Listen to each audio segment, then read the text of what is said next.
Ryan Reynolds here from Mint Mobile with a message for everyone paying big wireless way too much. Please, for the love of everything good in this world, stop. With Mint, you can get premium wireless for just $15 a month. Of course, if you enjoy overpaying, no judgments, but that's weird. Okay, one judgment.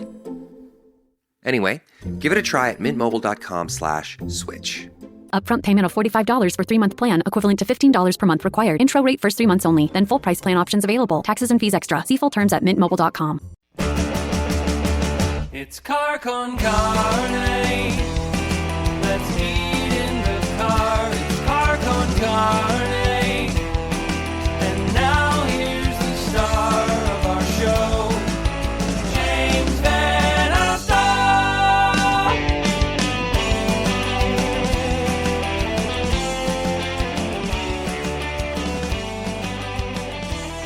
And that's right, here it is, Car con Carne. Happy Hump Day. I'm James Van Alstyne. Car con Carne is sponsored tonight by Siren Records in McHenry. So I've been trying to think all week.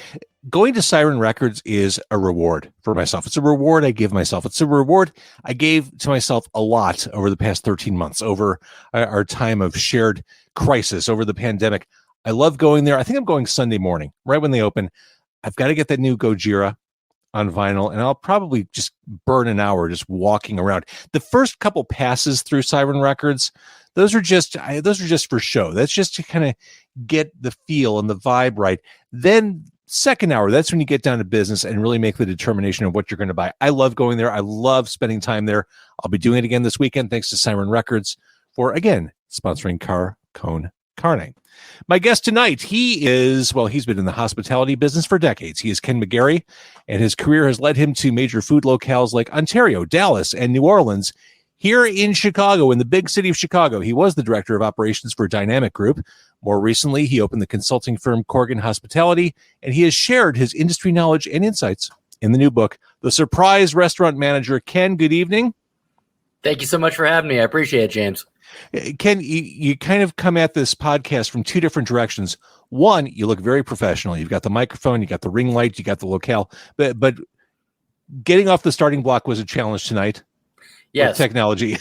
all mine on all blame is on my end. I just could not figure out the links. Yes, and I at this point you think it'd be better at the technological aspects, but it really is my weak point. You probably are good at this. I think we're at a point of just denial. Like, we've been doing this for so long, doing video streaming. We just all want to be done with it. I think it's just our minds rebelling against the digital fortress we've been living in for the past year plus. Absolute possibility of that being the case. Hey, that's what to write a book. A year of being off and deciding to do something on the downtime. So many of us have worked in the hospitality industry at one point or another. I'm hard-pressed to think of people I know who haven't. I think a lot of us, even if we're not currently in the industry, can identify with what you talk about and recommend in this book. The world of restaurant management is, it's challenging. In your own words, 1 minute you're a carefree bartender, successful server, or maybe a comfortable retiree. And then, my words, you got to figure all this stuff out. 100%. And you're just handed the keys and zero training. And if you were a good bartender and a good server, you probably went from making a lot of money and working a certain amount of hours, and now you're working twice as many hours for half as much pay. It's like that in radio too. You can be why do you do it to begin with? It's like that in radio. You can be a successful air personality. Then when you get bumped up to management, wait, I'm working longer hours. There's less financial reward. What have I done? So assumably you're doing it because that there is some move beyond being a restaurant manager. It's like boot camp. You do it because you're moving on to something greater. And if your only move is just to be a restaurant manager, no one would probably do that. So chapter 1 is figure out why you're a restaurant manager and how did you find yourself in this position. And there are different types, and you identify them. I see a lot of this, or I have seen a lot of this, maybe not so much the past year, but the vanity project. Restaurant manager. It's funny. I think people on the outside of the industry think, well, I can do that. I'd love to own a restaurant. Sure. I'm gonna become a manager. I'm gonna open up a place. Very romantic. Yes, it's romantic. That's it. And that's the most dangerous or high risk of the management types. Easily. It's usually people who have been very successful in another industry, and they have always thought, you know what, I would really like to start a brewery, or I would like to have a little small place because I'm a good chef, so I can make a great menu. And then they open it and they don't understand why they can't succeed or keep the doors open. It's a big challenge for the vanity project because they don't come from it. And I personally think that it should be a requirement. It's kind of like, isn't it Israel to where you have to join the military for at least a year? Yes. Okay. So I think that there must be some level of that for every single person to be in the restaurant industry for at least a year, just so you have an appreciation for it. It would really change people's perception of how hard it really is. So you started in the industry as a dishwasher. What is it about this industry? Because it's a hard business. What is it about this industry that hooked you in and has kept you growing, ascending, moving forward with a smile on your face? Honestly, it's just not wanting to sit at a desk.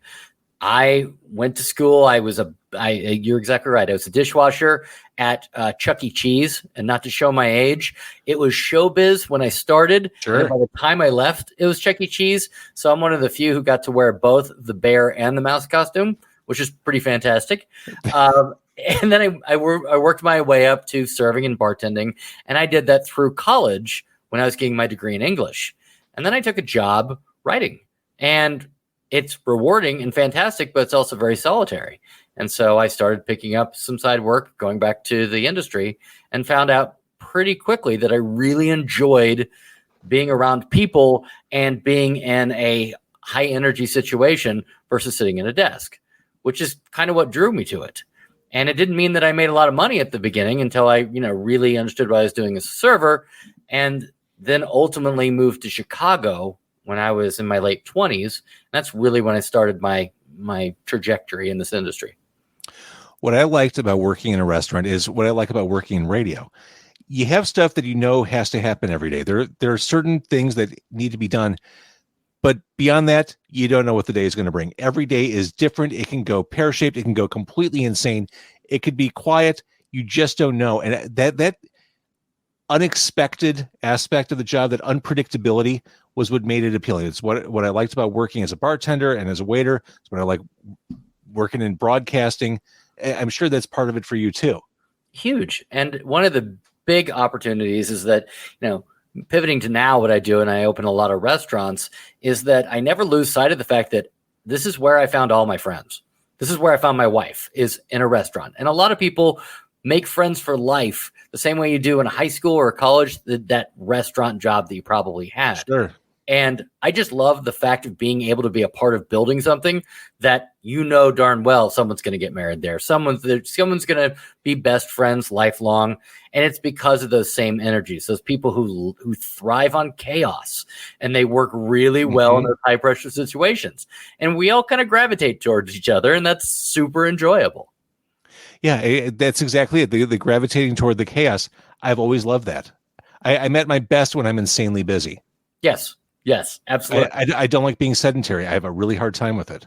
Yep. My entire career, I stayed probably 3 years at every place because once I get them open, once I get them going, I get bored. So now that I'm going around the country and opening up restaurants with a celebrity chef, I honestly, I do it 4 weeks at a time. And so I build things, I develop them, and I pick up and I go to another town. And that means that there's always chaos. And I kind of thrive in that. I mentioned that this book will sound familiar to anyone who's worked in the hospitality industry. Mm-hmm.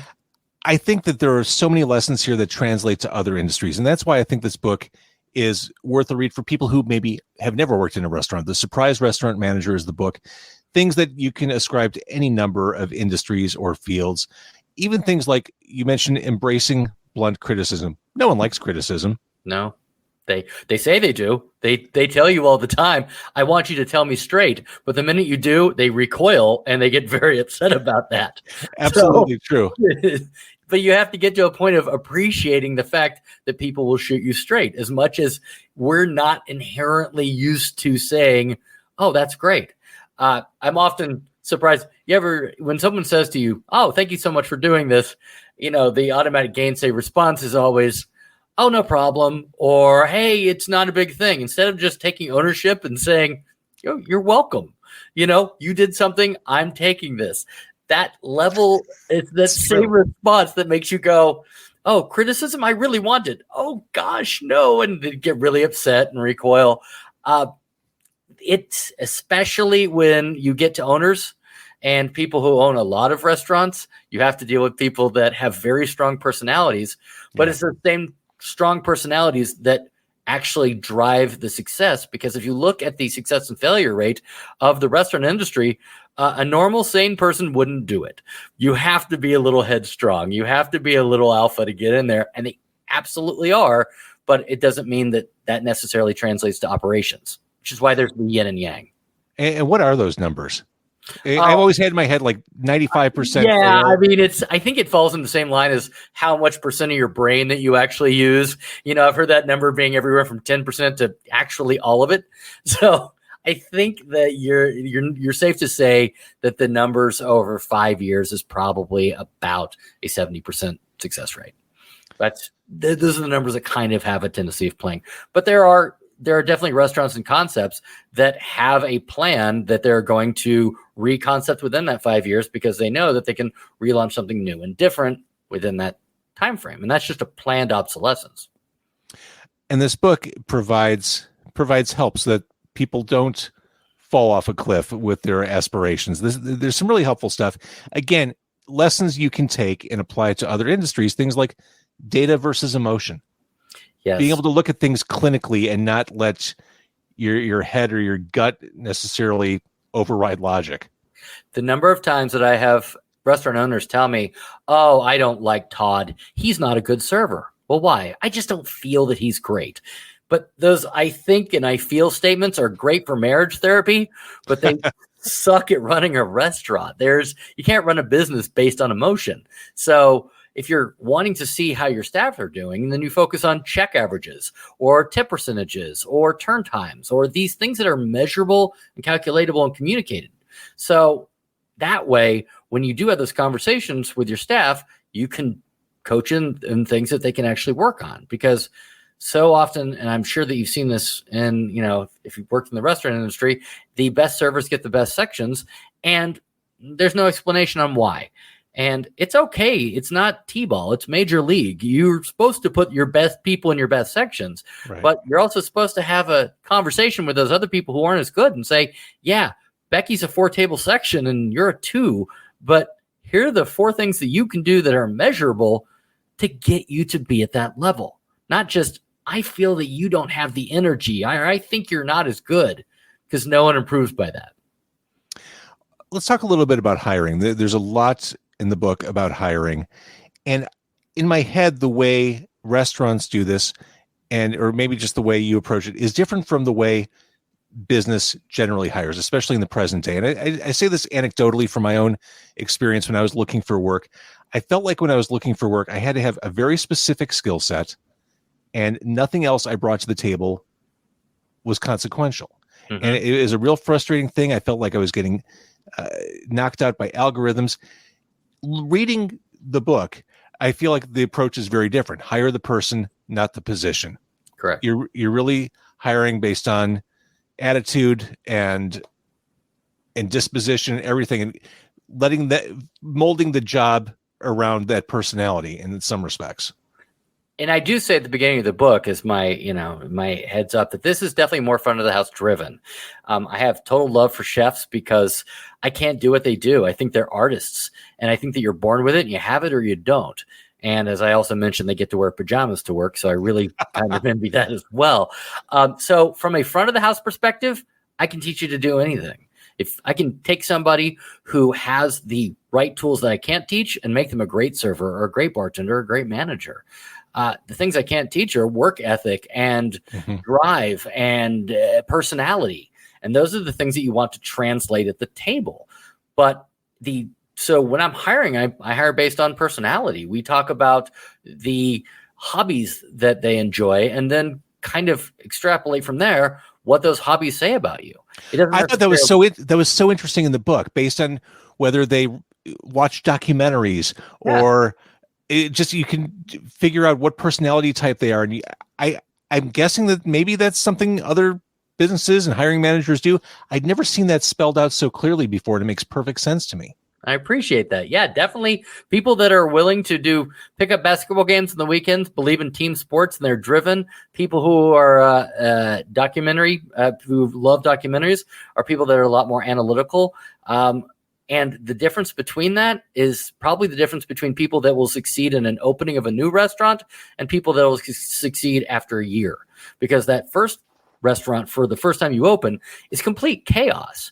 And if you want everything in its exact place and figured out from the first day that you open, don't ever join a new restaurant because it's never figured out. It changes 100 times because you're still listening to not only what you're trying to do, but what the public is telling you that they want. Right. After a year, then it's all figured out. And if you're that person that's a lot more analytical, you'll succeed more in a year. But that's also where the creativity begins to dive, because at that point, you're not coming up with new systems. You figured them out, and now you're just mainstaying and managing the numbers. And different people function well in different areas. It's just figuring that out in the beginning and not put a whole bunch of documentary lovers to open your restaurant and then not a whole bunch of chaos lovers 2 years after you're open. You underscore something that I think we've all known to be true for a while. People don't quit jobs. They quit managers. They quit people. Without question. And so it's your job as a manager, and you express this, to bring out the best in people and be the best to those people.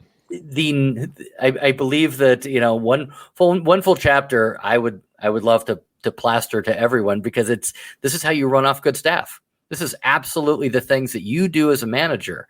And the first and foremost is, if you're a good server or a good bartender, you can work anywhere. I mean, legitimately everywhere. And especially now, if you're a good bartender, you can pick up. So every single morning that bartender or server wakes up, they are making a conscious choice to decide to work for you. And that should be met with appreciation. But the number of managers that function from I've got a stack of resumes, and it's just wrongheaded. And that all goes all the way back to the bait that I use for job posting. It's a whole bunch of, this is who we are, and we would love to have you. And if you would like to be a part of us, we would love to, instead of, we're a place that is this award-winning blah, blah, blah, and wouldn't you be happy to be here?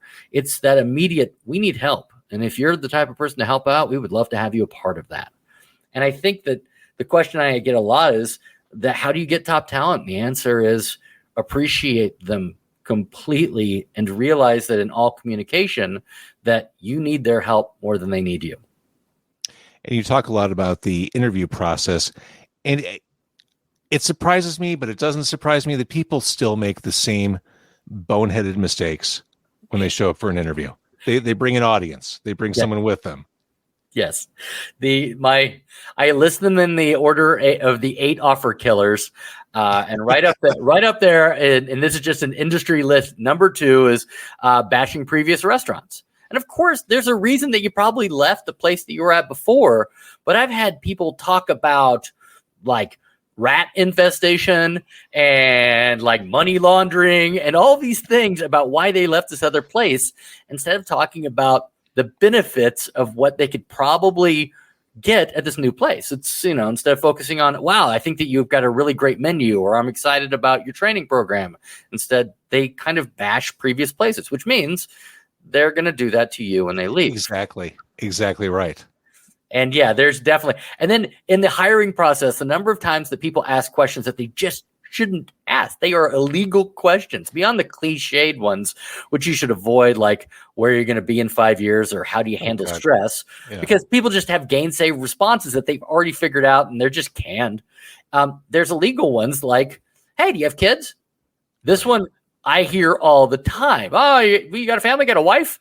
And people don't understand that there are a lot of places that discriminate based on whether or not you have a family, simply because they think if you do, you're not going to be able to have the hours that they want you to work, which is wrong, but it's definitely a thing.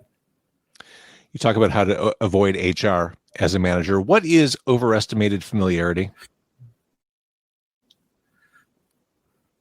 Overestimated familiarity is when you absolutely believe that you have a communication with somebody on a level that you really don't. It's the ability to joke and be a lot less professional, a lot more casual. And you think that you're doing it to actually build a rapport. I see this a lot with manager nicknames. Someone will call somebody, "Hey, Stumpy, how you doing?" And I think that that's fun. But they don't have that same power to communicate back. And they're not going to be able to be okay with realizing that, because it's never on equal terms. So overestimate familiarity is simply when you've put yourself in a situation to where you have discounted the level of, for lack of a better term, the power that you have, the disparity of levels between you and that staff member, and realizing that your communication is way too casual and it's putting you in a bad situation. And again, this is what I was saying. This book translates to people who don't work in hospitality. Yes, it's designed for people in the business, but it makes so much sense whether you're managing an office, a car wash, whatever. These rules apply across the board. I want to talk a little bit. This has been such a tough year. Obviously, we know this, but mental health has been an ongoing concern and something that we've talked a lot about on this podcast. You quote some statistics as you're talking about work-life balance. Food service workers also have the highest rate of illicit drug use, 19.1%, and third highest rate of heavy alcohol use, 11.8% of any profession. Correct. As a manager, having that internalized in your head, it's a lot to weigh as you're running your joint. It is a lot to weigh, but it also has to do with a level of access and a level of acceptability. I will 100% be the first to say that I'm hypocritical by saying that I've not gone out with staff and hung out or had a drink after shift, because I have, and quite often. Those things are kind of inherent to the system. The challenge is being able to balance that and understand when that's becoming a coping mechanism versus a social thing.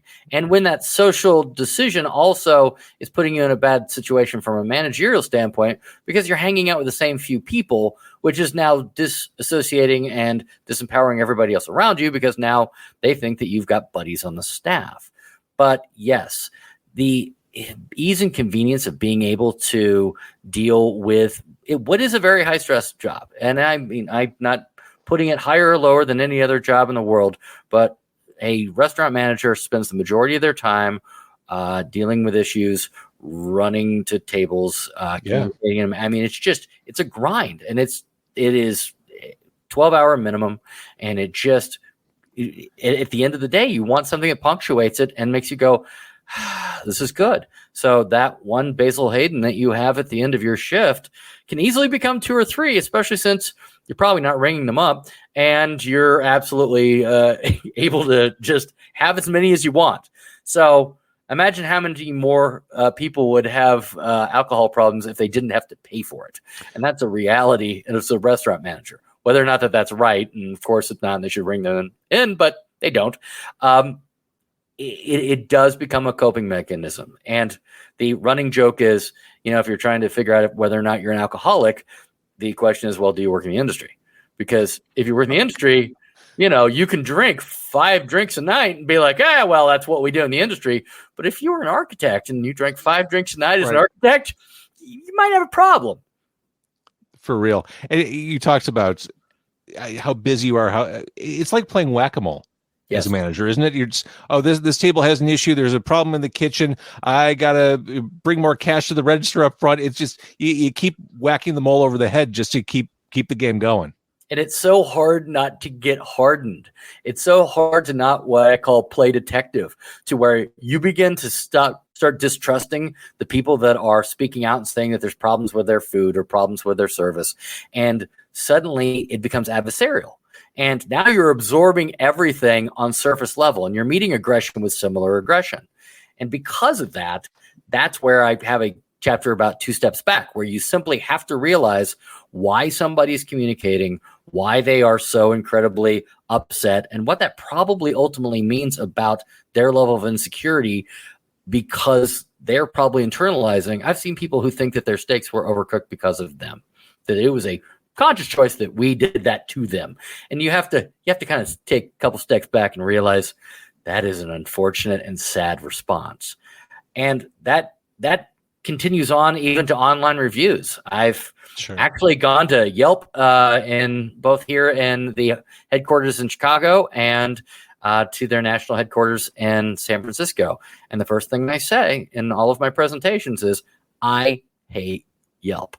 Because why wouldn't you? You spend months trying to put together a restaurant, years, and everything's fantastic, and you worry and you train and you do everything you possibly can, and it's inadequate parking, 2 stars. And you're like, well, shit. And it's terrible. So it's very easy to hate it, but it's also really necessary, because if somebody really cares that much to write a huge diatribe, that's passion. I've never cared that much. If somebody screws me over and it's a bad experience, I just don't go. I just literally, you can't find me, because I'm not going to complain at the table. I'm just never going to go back. Right. If you're somebody who wants to give me a 1-star experience, great, because I can turn it into a 5-star, because that level of anger that you have, I can still make into a positive experience. Totally agree. And you're absolutely right. The majority of people would never even bother. Nope. I wouldn't. online Would you? reviews. I mean, you're going to go on and write a 5-paragraph about how you felt about your Yelp experience? There was a Do time. you have a Yelp account? It's okay to admit it. No, I do. And I think I've reviewed like 3 things. And there was a time 5 years ago, I wrote a really shitty thing about a restaurant, and I published it. And as soon as I publish it, I'm like, oh, I feel awful about this. Why did I do that? And so the other 2 reviews I have are positive. Yep. I'm like, I'm not doing that again. I don't want to be that guy. I don't want to be internet guy. I feel gross about it. Again, this was a while ago. But yeah, I have one too, but I only use it for positive things. If you want to reach out to a restaurant, do so, but reach out to the restaurant. The thing about all online reviews, whatever they are, is it's never written to the business. It's always written to the public. So it's, this place is great, you should totally check it out, or this place sucks and avoid it at all costs. It has nothing to do with reaching out to the restaurant. It has to do with reaching out to their audience. And when you get to the point to where you're communicating to people in their audience, the worst thing that you can do is respond publicly. Because once you do that, you're going to now be in their turf and you're shouting them down off of a soapbox, which won't work. So, in part of the training for the book, it absolutely says, respond privately and thank them for reaching out to you. Now, they didn't reach out to you, and it definitely wasn't private, but that will allow people to kind of decompress and reconsider the possibility of returning to the restaurant and seeing maybe that this was an isolated incident and we could do better. That's it. And the bottom line is, people just like to know that they were heard. Yes. It's that acknowledgement. And I think you're absolutely right. You can absolutely flip those people, but yeah, you have to do it behind the curtain. Yes. Because the second you play ball in their field, forget it. Yeah, exactly. Because I mean, I could stand up, and I'm not political, but I can stand up and say, I will vote for every Democrat in the world. And then if you said to me, well, what about that guy in the 14th? He's kind of a scumbag. I'd be like, I don't care, because I'm shouting that out. But if you pulled me over quietly, I might change my opinion. But I'm not going to do that publicly, because I don't. And the thing that I always love is that people will say, well, you can fight me back, but I'm not going to change my review. And so I train, don't ever talk about the review. And if they say don't, then if they're not going to change it, I always say, great, don't. That actually was your first experience. So let's just go ahead and fix what is your next experience. And you know what happens? They change it all the time. That's awesome. So many great pieces of advice, so many great nuggets, and this all comes from a position of knowledge and experience. Again, the book, it's available now. It's The Surprise Restaurant Manager by Ken McGarrie. I love it because it applies. I see things that I can take into my professional life and other people can. I love it, Ken. Really great job on this. I really appreciate that. And the only other thing I want to throw out there is on Amazon, I have it as an ebook for 99 cents. And the reason that I do that is simply because it's more important for me to get the information out, because I think right now, especially, there are a lot of people being given the keys, because there's definitely a lack of having staff in restaurants. And so people who traditionally weren't managers are being given that responsibility and zero training. So the message I would like to make sure that people understand is, it's great to buy the print book, and I appreciate that, but you can get the 99-cent version by just going on Amazon and getting the ebook. And I love it either way.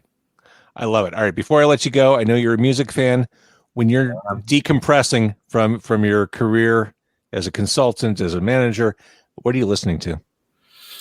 I listen to Rage Against the Machine a lot. That's always been my thing. I would love to say that I'm into new music, but I'm not. I have to say, congratulations on the 600. And I went back and I watched, and just because it is a very small world, the chef I work with that I open up restaurants with all over the U.S. is also in Pigface. So I think we're in Pigface. There's so many members. So I was like, that's great. And I used to know Stubby from Lucky Boys when I ran the Hunt Club in 2001 in the Gold Coast. So being able to go back and watch your 600 was really kind of an old home day for me, being able to see that's people. awesome. So it was awesome. So I appreciate that. And hey, here's the 600 more. Thank you so much. Yeah, Martin Atkins from Pigface, who's one of the most intelligent people I've ever spoken with. I mean, what you're doing for restaurant management, he does for the music business. Oh, well, he's a beacon. He's a beacon for musicians and anyone in that industry. He's written the go-to, the de facto manuals on how to conduct yourself in the business. He's awesome. So thank you for watching that. Oh, of course. Absolutely. All right. So the book, it's a value at any price. Let's be clear. The Surprise Restaurant Manager, but 99 cents for the ebook. You can have it on your phone tonight and read it. And it's a quick read. It's a comprehensive book. I love it. All right, Ken, stay right there. Thank you for doing this. Thank you. I really appreciate it. All right, Korgen Carney, thank you for watching and listening.